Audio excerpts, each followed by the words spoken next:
பிரியமானவர்களே, ஆண்டவராகிய இயேசு கிறிஸ்துவின் நாமத்தினாலே உங்களை யாவரையும் அன்போடு கூட நான் வாழ்த்துகிறேன். ஆண்டவர் கிருபையா நமக்கு கொடுத்த இந்த புதிய நாளுக்காக முதலாவது நாம் ஆண்டவருக்கு நன்றி சொல்லுவோம். நான் உன்னை விட்டு விலகுவதில்லை, நான் உன்னை என்றும் கைவிடுவதில்லை. நான் உன்னை காண்கின்ற தேவன், கண்மணி போல் உன்னை காப்பேன். நான் உன்னை விட்டு விலகுவதில்லை, நான் உன்னை என்றும் கைவிடுவதில்லை. பயப்படாதே நீ மனமே, நான் காத்திடுவேன் உன்னை தினமே. பயப்படாதே நீ மனமே, நான் காத்திடுவேன் உன்னை தினமே. அற்புதங்கள் நான் செய்திடுவேன், அற்புதங்கள் நான் செய்திடுவேன். உன்னை அதிசயமாய் நான் நடத்திடுவேன், உன்னை அதிசயமாய் நான் நடத்திடுவேன். நான் உன்னை விட்டு விலகுவதில்லை, நான் உன்னை என்றும் கைவிடுவதில்லை. இந்த நாளுக்கென்று ஆண்டவர் கொடுக்கிற ஒரு வார்த்தை 2 ராஜாக்களின் புஸ்தகம் 6ஆம் அதிகாரம் 16வது வசனம். 2 ராஜாக்கள் 6:16. அதற்கு அவன், பயப்படாதே, அவர்களோடு இருக்கிறவர்களை பார்க்கிலும் நம்மோடு இருக்கிறவர்கள் அதிகம் என்றான். இந்த வார்த்தையை எலிசா தீர்க்கதரிசி தன்னுடைய வேலைக்காரனிடத்திலே சொல்லுகிறான். சீரிய படைகள் எலிசாவை முற்றுகையிட்டு அநேக குதிரைகள் ரதங்களோடு அவர்கள் வந்து சூழ்ந்து கொண்டார்கள். அதிகாலை நேரத்தில் எலிசாவுடைய வேலைக்காரன் வெளியே வந்து பார்த்து, இவ்வளவு பெரிய சேனை நம்மை சூழ்ந்திருக்கிறது என்று ஐயோ என்று சொல்லி தன் எஜமானாகிய எலிசாவிடத்தில் சொன்னான். எலிசா உடனே ஒரு சின்ன விண்ணப்பம் பண்ணினான். ஆண்டவரே, என் வேலைக்காரன் பார்க்கும்படி அவன் கண்களை திறந்தருளும் என்று. மறுபடியும் எலிசாவின் வேலைக்காரன் வெளியே வந்து பார்க்கும் பொழுது அவர்கள் தங்கியிருந்த அந்த மலையை சுற்றிலும் அக்கினி ரதங்களும் குதிரைகளும் சூழ்ந்திருந்ததை கண்டான். ஆகவே தான் எலிசா தன் வேலைக்காரனை பார்த்து சொல்லுகிறான், அவர்களோடு இருக்கிறவர்களை பார்க்கிலும் நம்மோடு இருக்கிறவர்கள் அதிகம் என்றான். இந்த காலை வேளையில பல சூழ்நிலைகளில் நம்மை எதிர்த்து பல விதங்களிலே ஜனங்கள் நமக்கு எதிராக வரலாம். ஆனால் அவர்கள் அதிகமான பேராயிருந்தாலும் ஆண்டவர் சொல்லுகிற ஒரே ஒரு வார்த்தை, அவர்களோடு இருக்கிறவர்களை பார்க்கிலும் நம்மோடு இருக்கிறவர்கள் அதிகம் என்றான். அதே வார்த்தையைத்தான் இன்றைக்கு ஆண்டவர் நமக்கும் சொல்லுகிறார். அவர்களோடு இருக்கிறவர்களை பார்க்கிலும், உனக்கு எதிராக எழும்புகிற சேனைகளோடு இருக்கிறவர்களை பார்க்கிலும் உன்னோடு இருக்கிறவர்கள் அதிகம் என்று.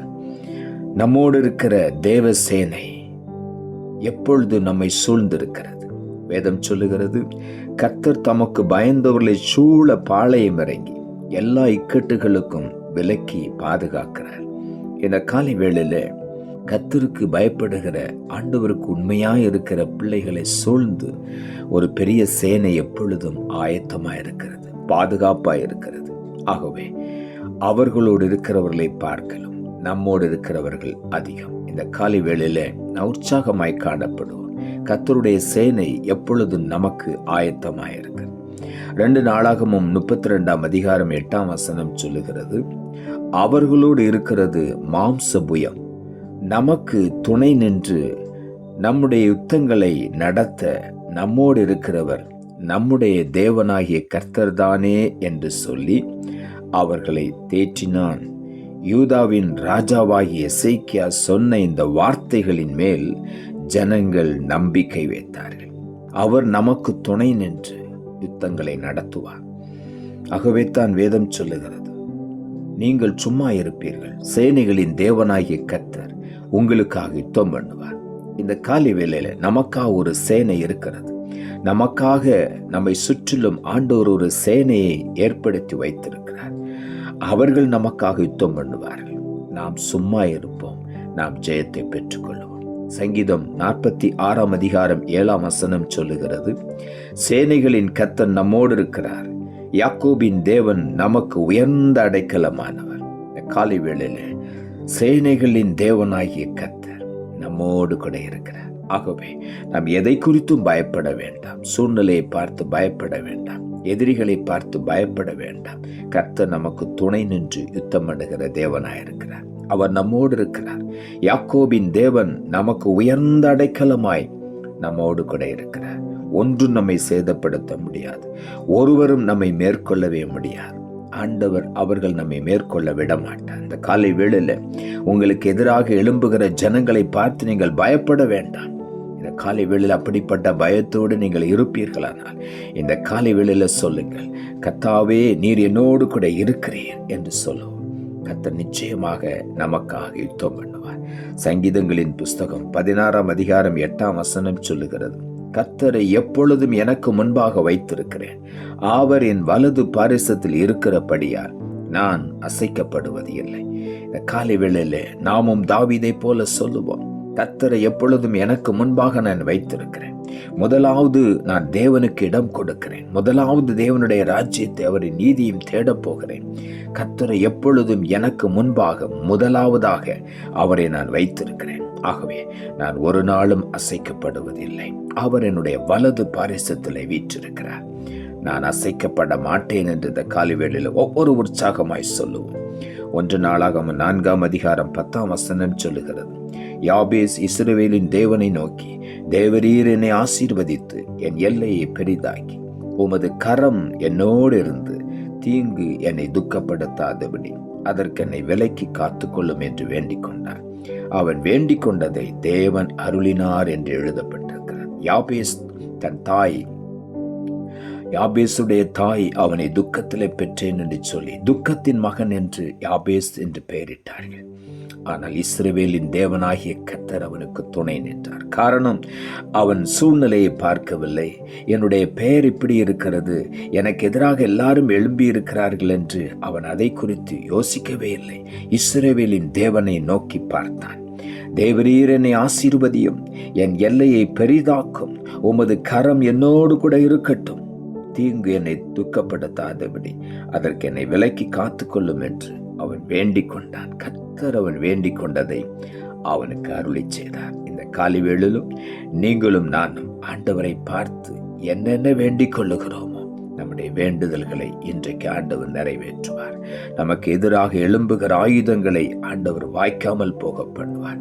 நமக்கு எதிராக எழும்பி இருக்கிற பெரிய கூட்டத்தை பார்த்து இந்த காலை வேளையில் ஆண்டவர் சொல்லுகிறார், நீ பயப்படாதே, நான் உன்னோடு கூட இருக்கிறேன் என்று சொல்லி இந்த காலை வேளையில் ஆண்டவர் சொல்லுகிறார், அவர்களோடு இருக்கிறவர்களை பார்க்கிலும் நம்மோடு இருக்கிறவர்கள் அதிகம். தேவ சேனை நம்மோடு கூட இருக்கிறது. அக்கினி ரதங்கள் குதிரைகள் நமக்காக ஆயத்தமாய் இருக்கிறது. எலிசாவை சுற்றிலும் இருந்த அந்த மலை முழுவதும் இருந்த அக்கினி ரதங்களும் குதிரைகளும் நம்மையும் சூழ்ந்திருக்கிறது. ஆகவே கர்த்தர் தமக்கு பயந்தவர்களை சூழ பாளையம் இறங்கி எல்லா இக்கட்டுகளுக்கு விலக்கி விடுவித்து பாதுகாக்கிற தேவன்.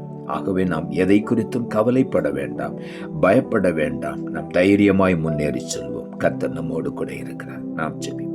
அன்புள்ள ஆண்டவரே, கிருபையா நீர் கொடுத்த இந்த புதிய நாளுக்காய் மறுபடியும் நமக்கு நன்றி செலுத்துகிறோம். ஆண்டவர் கொடுத்த ஜீவனுள்ள வார்த்தைக்காக நன்றி. அதற்கு அவன் பயப்படாதே, அவர்களோடு இருக்கிறவர்களை பார்க்கலும் நம்மோடு இருக்கிறவர்கள் அதிகம் என்றான். வார்த்தையை கேட்டுக்கொண்டிருக்கிற ஒவ்வொருடைய வாழ்க்கையிலும் எதை குறித்து யாரை குறித்து பயந்து கொண்டிருக்கிறார்களோ, பெரிய ஒரு சேனை எனக்கு விரோதமாய் எழும்பி நிற்கிறது. அநேகர் என்னை பார்த்து அவதூறான வார்த்தைகளை பேசுகிறார்கள். அநேகர் கூட்டமாய் கூடிக்கொண்டார்கள் எனக்கு எதிராக. நான் தனித்து நிற்கிறேன் என்று இந்த காலை வேளையில ஒருவேளை நீ திகைத்து போய் நிற்கலாம். கர்த்தர் நமக்காக யுத்தம் பண்ணுவார். அவர்களை பார்க்கலாம் நம்மோடு இருக்கிறவர்கள் அதிகம்.